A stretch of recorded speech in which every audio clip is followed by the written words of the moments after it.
Welcome to the C.L.I.M.B. This is a show dedicated to helping singers, songwriters, and indie artists like you create leverage in the music business, and that's what you're going to need. You're going to need some leverage, not your hat in your hand. C.L.I.M.B. is an acronym. C.L.I.M.B. stands for Creating Leverage in the Music Business. See what we did there? You see that? You see that? I saw that. So let me introduce you to my friend. You just heard his voice, and co-host Brent Baxter. Brent is an award-winning hit songwriter with cuts by Alan Jackson, Randy Travis, Lady Antebellum, Joe Nichols, and more.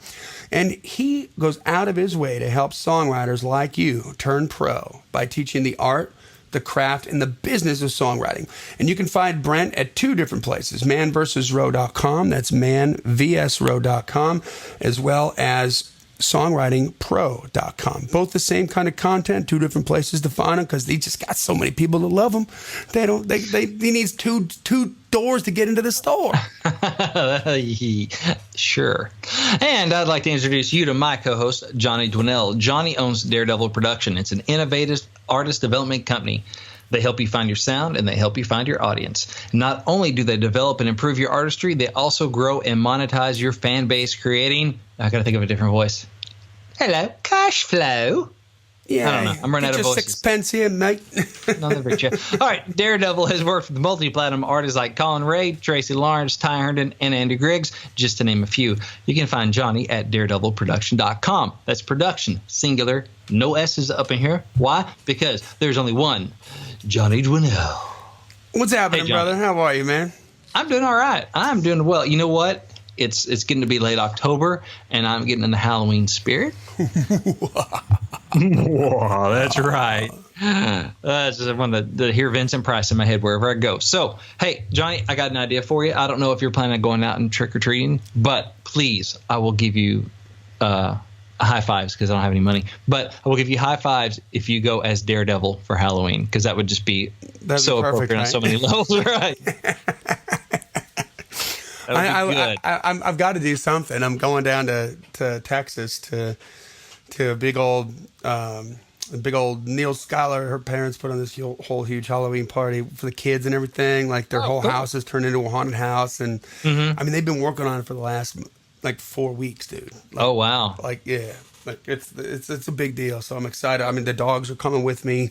I've got my Great Dane, Scooter McGee, and then my ex and I were still friends, and my ex-wife, and she's a TV producer. Every once in a while, she has a big old international gig that will take her away for 4, 5, 6 weeks at a time.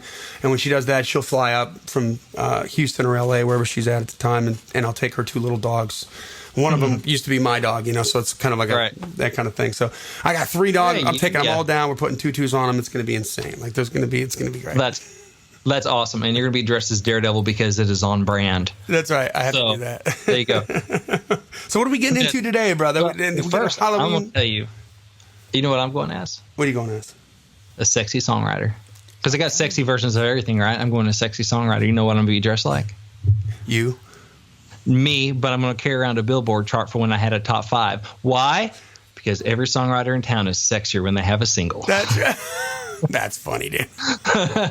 That's funny. Hey, not for nothing, but we're well over 14,000 downloads now.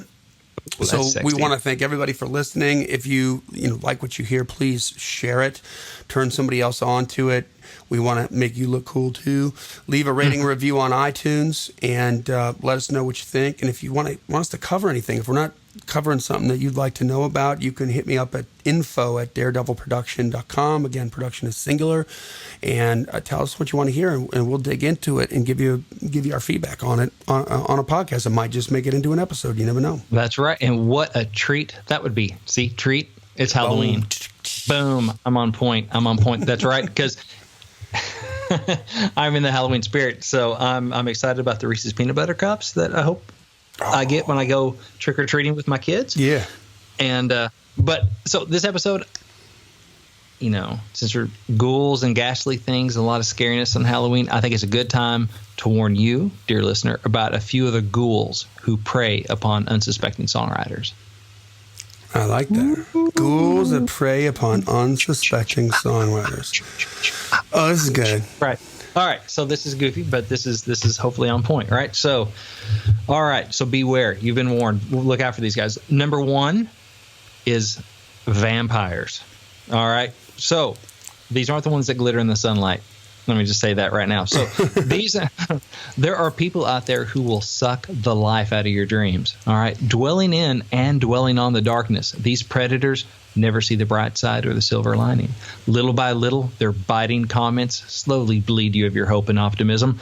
What makes you so special? Oh, the music business is rigged. You'll never make it. They whisper outside your window. Do not invite them in. All right. They might look like your friends, but they are dead inside. Okay. Avoid these vampires. Once their negative, pessimistic attitude sinks its teeth into you, you start to become one of them.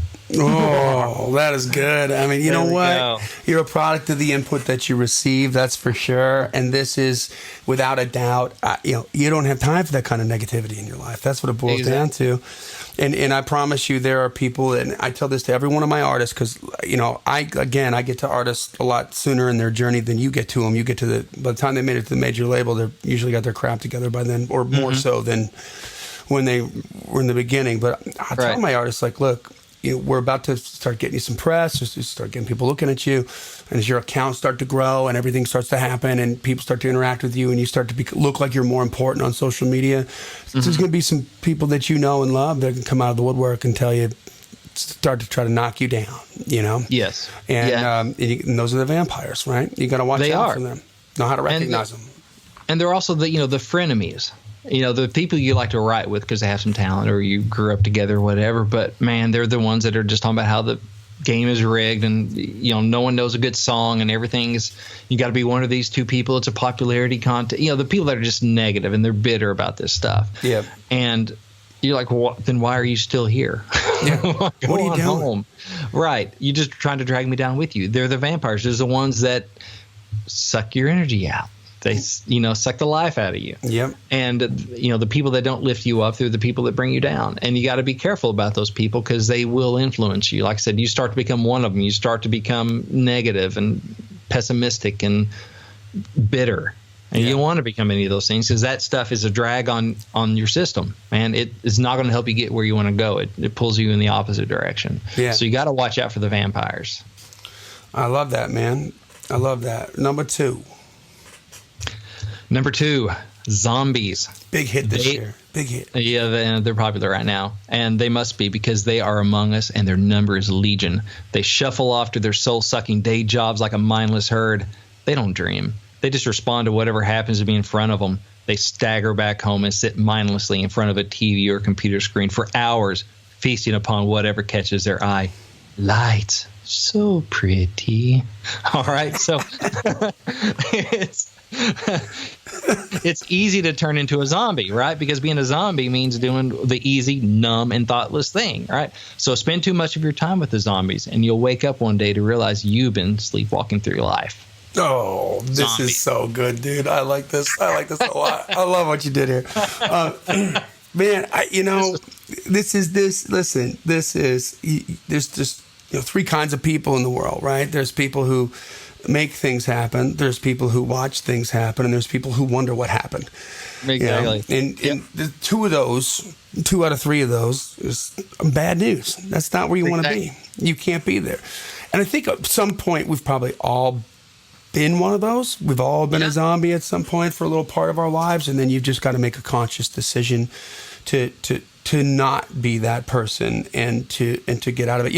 I got to share something with you. This is pertinent to one and two, is vampires and zombies. I got a brand new client that I just onboarded, and when we onboard a new client at Daredevil, there's a big questionnaire I'll give them. It's over 50 questions.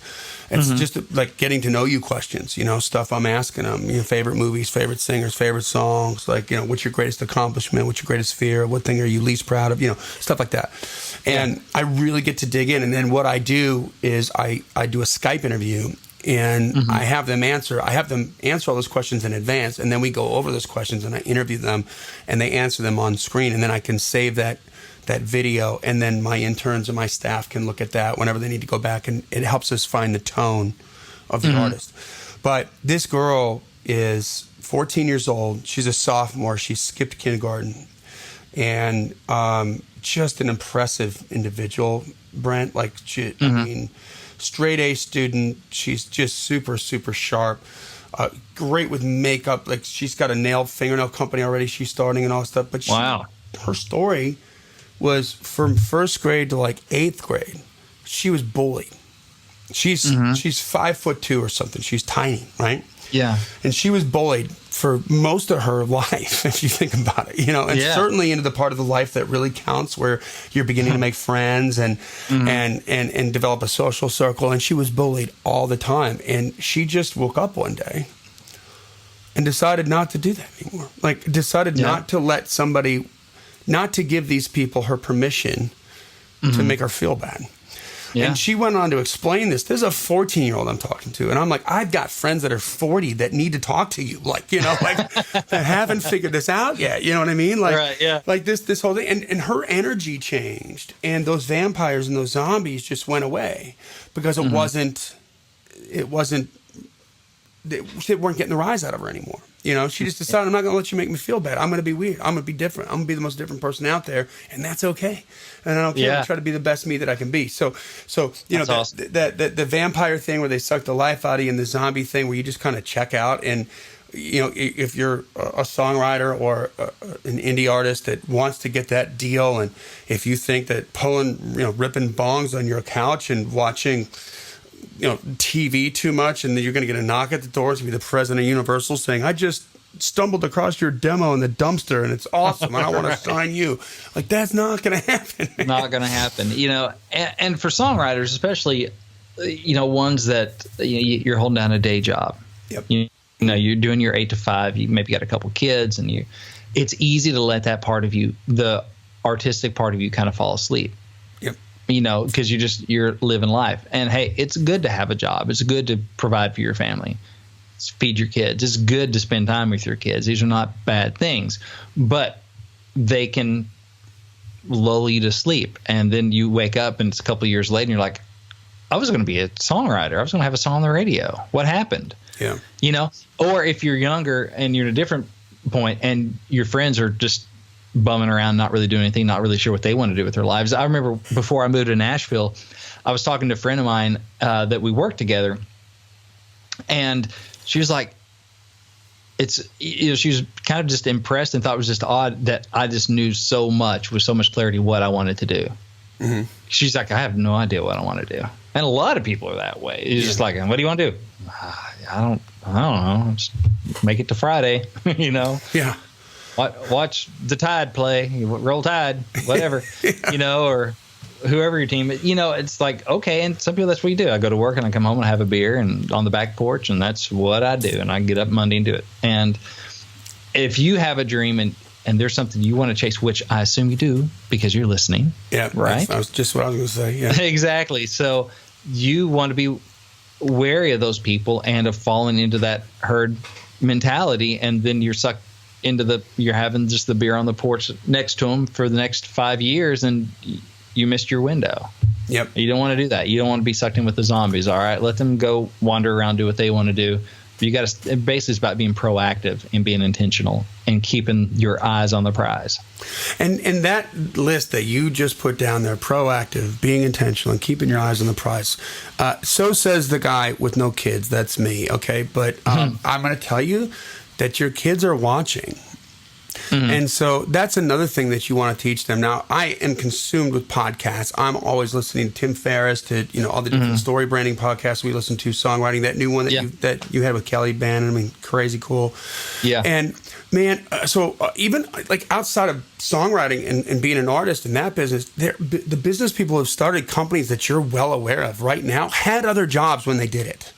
Yeah. And had kids when they did it, and then just decided this is something that I have to do, that I'm going to do, and they made time to do it, and they showed up. And what did they teach their kids? What did their kids watch happen? They watched their parents work extraordinarily, and then live extraordinarily, and live an extraordinary life. And that doesn't mean you got to be rich or famous, but the greatest gift I think on the planet that you could have is to not be one of those people that's posting crap on Facebook about how great it is to be a Friday and how crappy it is to be Monday. Right. Yeah. You know, I want to avoid that. Yeah. The only reason that I know what freaking day it is right now is because football season's on, and I know Sunday the Packers play. You know, that excites me, and I need to be aware of that. But right. But otherwise, I really don't know. You know, I don't care. Mm-hmm. Like, I'm working all the time anyway. You know, because I love what I do, and I want to do it, and that's where you want to be, and that's what you want to teach your kids how to do. So if you got kids, don't let that be an excuse not to show up.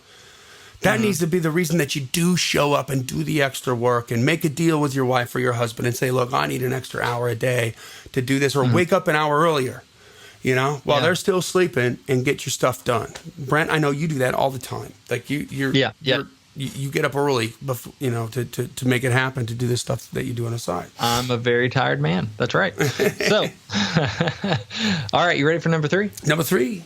Number 3. Ow! Werewolves in Nashville. All right. So, if you want songwriting success, you must avoid running with a pack of werewolves. All right. These are the folks who only kind of turn into songwriters about now once a month. You know, the majority of the time, you'd never even suspect they have that hidden side. You think they just, you know, they think they can just go about their normal life, you know, for a few weeks, then suddenly unleash their inner songwriter for like a night or two and somehow make a killing in the music business. Right. Nah. The music business doesn't work like that. You can't just like go into beast mode on rare occasions and create a career. You need to run with a pack that is always hungry and a pack that is always hunting. Don't be a werewolf. Be a real wolf. See, I love that. This is kind of, all 3 of these kind of go together. There's a great Gary Vaynerchuk video that just came out on his Ask Gary V thing. And it was, he was complaining about people that bitch about Monday or whatever, you know? Yeah. And he's like, look, man, he goes, I'm not judging anybody, like, but there are people that sit there and complain about they can't get this business started, they can't do that, and they can't become a songwriter, and they can't become an artist because there's not enough time. But then what are they doing? You know, they're in the bowling league, they're playing softball, they're doing all these other things and hey, I'm not saying that's bad to do it, but I'm saying if you really want it, you got to put some time into it, and you're going to have to sacrifice some things that you normally would not want to sacrifice, you know.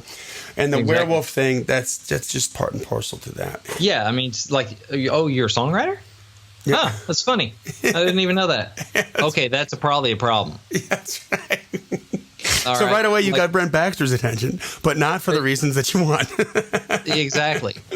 So, and that's the thing, and it's kind of like being the zombie. It's easy to let that part of you kind of atrophy and fall asleep. But you got to keep your eyes on the prize. You got to chase it diligently. You can't just, you know, okay, well, I got my one co-write a month, so that's what I'm going to do. Well, even if your life isn't set up right now where you can do more co-writes, okay, we all have different seasons, so I'm not judging you for that. I don't know how your particular life is built, but you need to be doing stuff in the meantime, whether stuff on your own, generating ideas, you know, rewriting, keeping up with the industry stuff, educating yourself, listen to podcasts like this, that kind of stuff to keep your head in the game, even if you're not, just because of how your life may be built. All right. I don't know. So I'm not judging.